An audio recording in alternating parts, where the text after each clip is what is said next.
and this lot.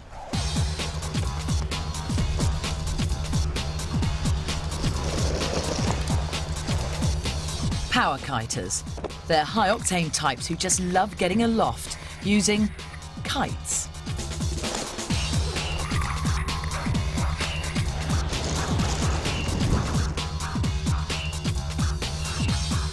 I'm joining some hardcore kiters at Cleve Common, the highest spot in the Cotswolds and one of the windiest. But before you get this good, you've got to master the basics. Stay on the ground, I keep the brakes pulled towards me in. To launch, all I do is release the brakes, give it a little tug on the top line. And we're up. And we're up and into the sky. The kite will fly and generally will sit around at the top of the sky without any problem at all. It'll fly in a semicircle around the wind, so if I pull right a little bit, it starts to fly over to the right and it'll stay sat at the right, ready until you want to go back left. You come back left, it comes all the way back across and stops over at the left-hand side. Nice. Get a bit of a jiggle to get it up and into the sky. That's it. Now pull on the right one a little bit, just slowly bring it back. Sweet. Just gently, that's it. Now back on the left and back on the right. That's it, cool. Now just give it a little shake, it'll come back up into the sky. There we go. Oh. Looks like my kite's got more affinity with the ground than the sky. That's it, just really give it a good shake. At crash landing it, aren't I? Everybody is when they first start. Just give the brakes a little shake. That's it.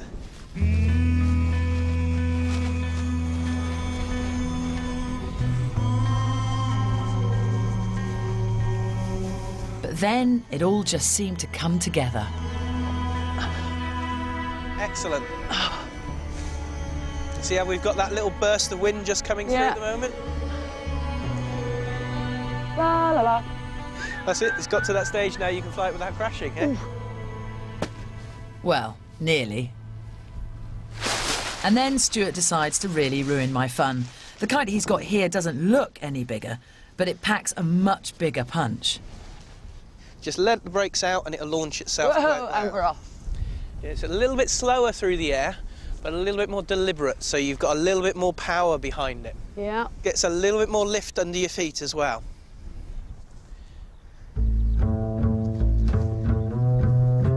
You can really feel this one pulling. It's more like wrestling than kite flying. Quite a workout.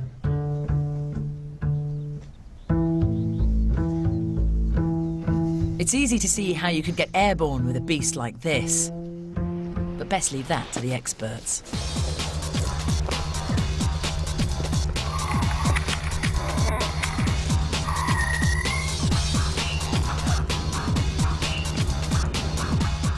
Marcus, I'm not surprised that you're sitting down. I'm not even doing any of that stuff.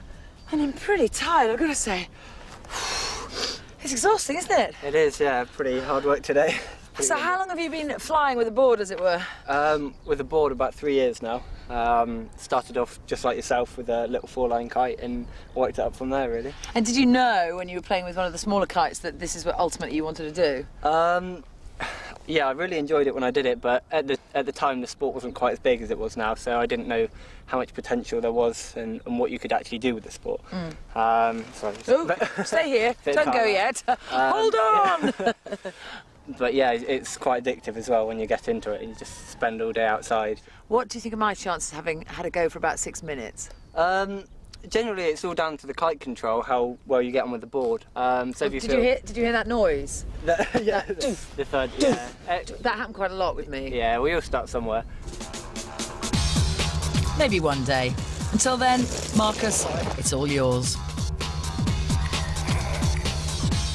That's it from the Cotswolds. Next week, there's a special edition of Countryfile to help inspire you on your road to adventure. Hope you can join us then. That was a belter.